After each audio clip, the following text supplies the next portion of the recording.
নমস্কার, আপনাদের সবাইকে আন্তরিক স্বাগত জানাই আজকের আবহাওয়ার বিশেষ ও বিস্তারিত সংবাদে।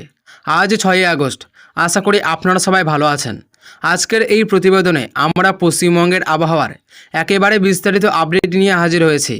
আলিপুর আবহাওয়া দপ্তরের সর্বশেষ পূর্বাভাস অনুযায়ী রাজ্যের কোথায় কোথায় বৃষ্টির সম্ভাবনা রয়েছে, কোন কোন জেলায় ভারী থেকে অতি ভারী বৃষ্টিপাত হতে পারে, কোথায় বজ্র বিদ্যুৎ সহ দমকা হওয়ার আশঙ্কা রয়েছে, আগামী 24 থেকে 48 ঘন্টায় আবহাওয়ার কী পরিবর্তন হতে পারে, কৃষক, মৎস্যজীবী ও সাধারণ মানুষের জন্য কী কী সতর্কতা রয়েছে, সব কিছুই বিস্তারিতভাবে তুলে ধরব। তাই আজকের পুরো প্রতিবেদনটি শেষ পর্যন্ত অবশ্যই দেখুন।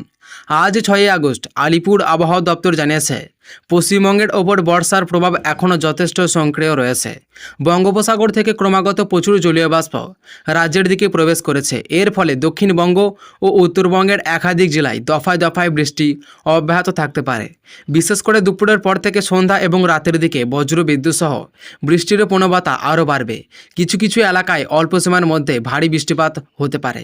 তাই আবহাওয়ার পরিবর্তনের দিকে সবার নজর রাখার পরামর্শ দেওয়া হয়েছে। সকালের দিকে অনেক এলাকায় আকাশ আংশিক মেঘলা থাকতে পারে। কোথাও কোথাও রোদের দেখা মিললেও সেই পরিস্থিতি বেশিক্ষণ স্থায়ী হবে না। বেলা বাড়ার সঙ্গে সঙ্গে বাতাসে আর্দ্রতার পরিমাণ বাড়বে। গুমোট গরম অনুভূত হতে পারে। দুপুরের পর থেকেই ধীরে ধীরে কালো মেঘ জমতে শুরু করবে এবং রাজ্যের বিভিন্ন এলাকায় বিক্ষিপ্তভাবে বৃষ্টি শুরু হতে পারে। কোথাও কোথাও ঝিরঝিরে বৃষ্টি, কোথাও আবার বর্ষণ, আবার কিছু এলাকায় বজ্র বিদ্যুৎ সহ প্রবল বৃষ্টিও হতে পারে। এর সঙ্গে ঘন্টায় 30 থেকে 40 কিলোমিটার বেগে দমকা হাওয়া বইতে পারে। এবার দক্ষিণবঙ্গের আবহাওয়ার দিকে বিস্তারিত নজর দেওয়া যাক। আলিপুর আবহাওয়া দপ্তরের পূর্বাভাস অনুযায়ী কলকাতা, হাওড়া, হুগলি, উত্তর 24 পরগনা, দক্ষিণ 24 পরগনা, পূর্ব মেদিনীপুর, পশ্চিম মেদিনীপুর, ঝাড়গ্রাম, নদিয়া, মুর্শিদাবাদ এবং বীরভূম জেলার বিভিন্ন এলাকায় দফায় দফায় বৃষ্টিপাতের সম্ভাবনা রয়েছে। দুপুরের পর থেকে বজ্র বিদ্যুৎ সহ বৃষ্টির প্রবণতা বাড়বে। কিছু এলাকায় অল্প সময়ের জন্য ভারী বর্ষণ হতে পারে। বজ্রপাতের সম্ভাবনাও উড়িয়ে দেওয়া যাচ্ছে না। কলকাতা শহরের আবহাওয়া সারাদিনই পরিবর্তনশীল থাকবে। কখনো রোদের দেখা মিলবে, আবার কিছুক্ষণের মধ্যেই আকাশ কালো মেঘে ঢেকে যেতে পারে।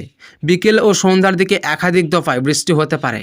অফিস ছুটির সময় বৃষ্টি শুরু হলে শহরের প্রধান প্রধান রাস্তায় যানজটের আশঙ্কা রয়েছে।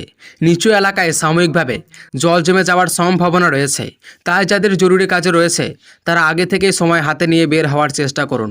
হাওড়া ও হুগলি জেলাতেও দিনের বিভিন্ন সময়ে বৃষ্টিপাত হতে পারে। নদিয়া ও মুর্শিদাবাদের কিছু এলাকায় বজ্র বিদ্যুৎ সহ মাঝারি বৃষ্টিপাতের সম্ভাবনা রয়েছে।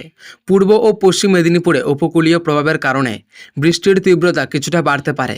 ঝাড়গ্রাম, বাঁকুড়া ও বীরভূমেও বিকেলের পর আবহাওয়ার পরিবর্তন লক্ষ্য করা যেতে পারে। এবার উত্তরবঙ্গের আবহাওয়ার দিকে আসা যাক। আলিপুর আবহাওয়া দপ্তর জানিয়েছে, দার্জিলিং, কালিম্পং, জলপাইগুড়ি, আলিপুরদুয়ার এবং কোচবিহারে ভারী থেকে অতি ভারী বৃষ্টিপাতের সম্ভাবনা রয়েছে। পাহাড়ি এলাকায় ঘন কুয়াশা দেখা যেতে পারে। দৃশ্যমানতা কমে যেতে পারে। টানা বৃষ্টিপাতের কারণে পাহাড়ি রাস্তায় পিছিল হয়ে যাওয়া এই রকম সমস্যা তৈরি হতে পারে। কোথাও কোথাও ছোটোখাটো ধসের আশঙ্কাও উড়িয়ে দেওয়া যাচ্ছে না। তাই পাহাড়ে যাতায়াতের ক্ষেত্রে অতিরিক্ত সতর্কতা অবলম্বন করা অত্যন্ত জরুরি। মালদা, উত্তর দিনাজপুর এবং দক্ষিণ দিনাজপুরেও দফায় দফায় বৃষ্টি চলতে পারে। বজ্র বিদ্যুৎ সহ মাঝারি বৃষ্টিপাতের সম্ভাবনা রয়েছে। খোলা মাঠে অবস্থান করা, বড় গাছের নিচে দাঁড়িয়ে থাকা কিংবা বজ্রপাতের সময় মোবাইল ব্যবহার করা থেকে বিরত থাকার পরামর্শ দেওয়া হয়েছে। আলিপুর আবহাওয়া দপ্তর আরও জানিয়েছে, আগামী 24 থেকে 48 ঘন্টায় পশ্চিমবঙ্গের আবহাওয়ায় বড় ধরনের পরিবর্তনের সম্ভাবনা নেই। বর্ষার সক্রিয়তা বজায় থাকায় রাজ্যের অধিকাংশ জেলায় বিক্ষিপ্তভাবে বৃষ্টিপাত চলবে। দক্ষিণবঙ্গের মাঝারি বৃষ্টির পাশাপাশি কয়েকটি এলাকায় ভারী বৃষ্টিপাতের সম্ভাবনা রয়েছে।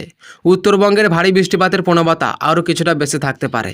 তো সুপ্রিয় দর্শক, সব মিলিয়ে আজ 6 আগস্ট পশ্চিমবঙ্গের আবহাওয়া থাকবে বৃষ্টিমুখর। রাজ্যের বিভিন্ন এলাকায় দিনের বিভিন্ন সময়ে দফায় দফায় বৃষ্টিপাত হতে পারে। তাই বাড়ি থেকে বের হওয়ার আগে অবশ্যই আবহাওয়ার আপডেটে দেখে নিন। সঙ্গে ছাতা বা রেন করে রাখুন এবং বজ্রপাতের সময় নিরাপদ স্থানে আশ্রয় নিন। এখনকার মতো এই পর্যন্তই। নতুন কোনো আপডেট প্রকাশিত হলে আমরা আবারও বিস্তারিত তথ্য নিয়ে আপনাদের সামনে হাজির হব। ততক্ষণ পর্যন্ত সবাই ভালো থাকুন, সুস্থ থাকুন এবং নিরাপদে থাকুন।